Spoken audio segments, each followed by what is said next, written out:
Assalamualaikum warahmatullahi wabarakatuh. Halo. Ketemu lagi di channel YouTube PKMIA 2019. Nah, pada pembahasan kali ini kita memasuki pelajaran ke-7. Mari mengenal Rasul-Rasul Allah. Sebelum kita memasuki pembelajaran, alangkah baiknya kita berdoa terlebih dahulu. Mari berdoa bersama-sama ya. Bismillahirrahmanirrahim. Apa sih makna Rasul Allah? Ada yang tahu apa makna Rasul Allah? Rasul artinya utusan.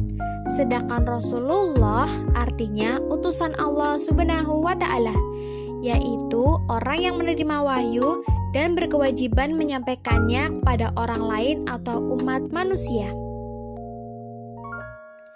Nabi dan Rasul adalah manusia biasa, laki-laki yang dipilih oleh Allah Subhanahu wa Ta'ala untuk menerima wahyu. Sebagaimana manusia lainnya, Rasul pun hidup seperti kebanyakan manusia, yaitu makan, minum, berjalan-jalan, menikah, punya anak, merasa sakit, senang, dan sifat-sifat manusiawi lainnya.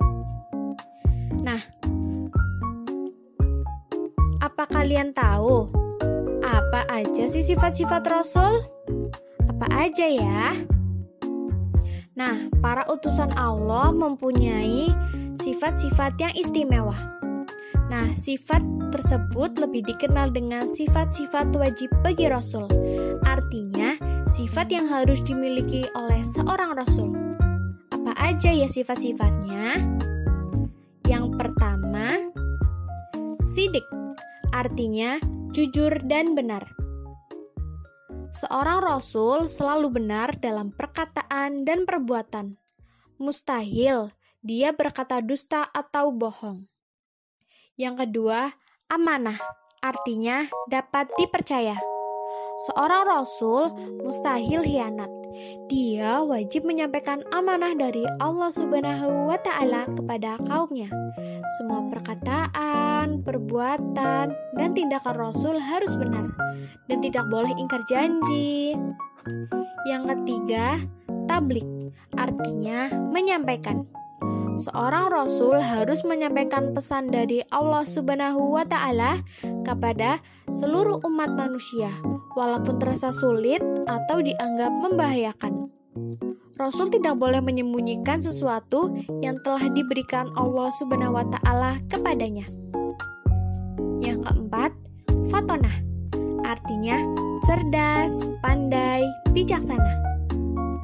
Seorang Rasul harus pandai dan cerdas akalnya, memiliki kekuatan berpikir yang tinggi, dan memiliki hati yang bersih atau akal budi yang tinggi.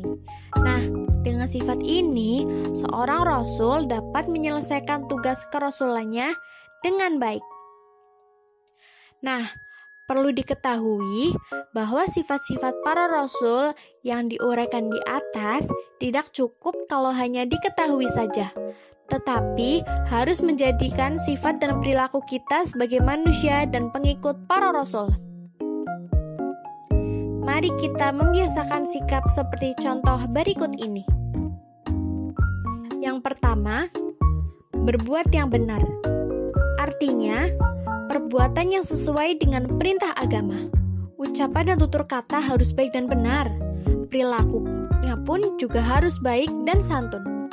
Hindari berbuat buruk yang tidak disenangi Allah Subhanahu wa Ta'ala dan manusia. Yang kedua, kalau kita dipercaya atau dititipi seseorang, kerjakanlah dengan jujur dan ikhlas. Ada pepatah lama mengatakan, sekali saja kita berbuat salah, selamanya orang tidak akan percaya. Yang ketiga, hidup harus cerdas, yaitu cerdas akal dan cerdas nurani. Nah, apa ya sih yang dimaksud dengan Rasul Ulul Azmi? Ada yang tahu apa itu Rasul Ulul Azmi? Apa ya? Ulul Azmi. Ulul Azmi terdiri dari dua kata, yaitu ulul dan al-azmi. Ulul atau uli artinya mempunyai atau memiliki. Al-azmi artinya teguh atau tekad yang kuat. Jadi ulul azmi artinya memiliki keteguhan atau tekad. Nah, kalau disebut Rasul ulul azmi, maka artinya Rasul yang memiliki keteguhan atau tekad. Siapa saja sih Rasul yang tergolong ulul azmi? Siapa saja ya? Rasul ulul azmi. Yang pertama, Nabi Nuh alaihi salam. Ia mengajak manusia agar menyembah Allah Subhanahu wa ta'ala dan melarang memperhambakan diri kepada selain Allah Subhanahu wa ta'ala. Yang kedua, Nabi Musa alaihi salam. Beliau adalah putra Imran, keturunan Bani Israel. Ia hidup pada masa Raja Fir'aun yang sangat zalim, mengaku dirinya sebagai Tuhan. Siapa yang tidak mau menuhankannya, maka orang itu akan dibunuh. Yang ketiga, Nabi Ibrahim alaihi salam. Beliau adalah anak Azar, tukang membuat patung-patung untuk dijadikan sesembahan.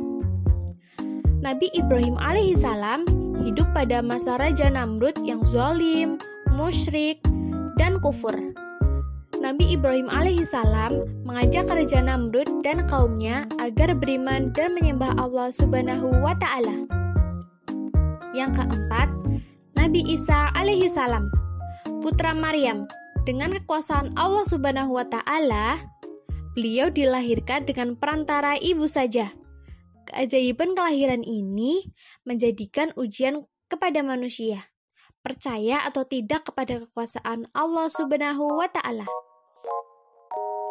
Materi selanjutnya yaitu kisah keteladanan Nabi Muhammad SAW sebagai ulul azmi. Nah, sejak usia muda, Nabi Muhammad SAW terkenal jujur, tabah, sabar, bertanggung jawab, dan bekerja keras, sehingga diberi julukan Al-Amin, yang mempunyai arti terpercaya. Nah, dalam menyiarkan agama Allah Subhanahu wa ta'ala, Nabi Muhammad SAW sering dihadang, bahkan diancam akan dibunuh oleh orang-orang kafir Quraisy. Selain jujur dan pemaaf, Nabi Muhammad SAW sangat menyayangi anak yatim. Rasul terakhir adalah Nabi Muhammad SAW. Dialah Nabi dan Rasul penutup. Tidak ada lagi Nabi dan Rasul setelahnya. Karena Nabi Muhammad itu adalah Nabi penutup, maka sering disebut dengan istilah Khotamul Anbiya, yang mempunyai arti penutup atau penghabisan para nabi dan rasul. Materi selanjutnya yaitu meneladani Rasul Allah Subhanahu wa ta'ala dan Rasul ulul azmi. Nah, meneladani artinya mencontoh. Apa aja sih sifat-sifat yang harus kita contoh dari Rasul dan Rasul ulul azmi? Yang pertama, teguh dan sabar dalam belajar. Yang kedua, teguh dan sabar dalam beribadah. Yang ketiga, teguh dan sabar dalam mengerjakan tugas-tugas sekolah. Yang keempat, teguh dan sabar dalam mematuhi orang tua.